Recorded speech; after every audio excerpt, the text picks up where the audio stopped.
Hello everyone, this is Astrid with Kanen Coffee. I have this rocket Appartamento here. Came in with some heating issues, so I did a tune-up on it and I replaced the gasket on the vacuum release valve. So I'll do a quick test to show everything's working. It's sitting at about 1.2 bars of pressure right now.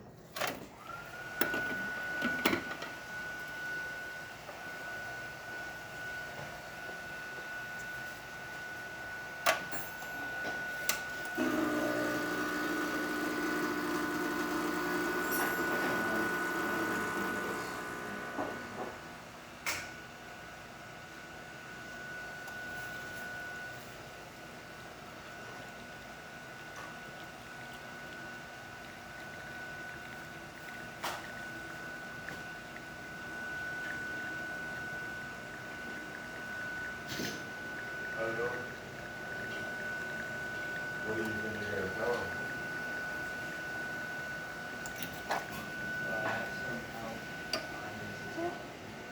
him? As you can see,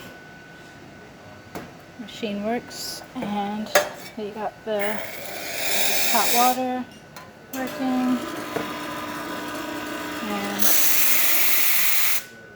steam's working. Right. If you like this video, please subscribe to the channel, hit the like button. Thanks for watching.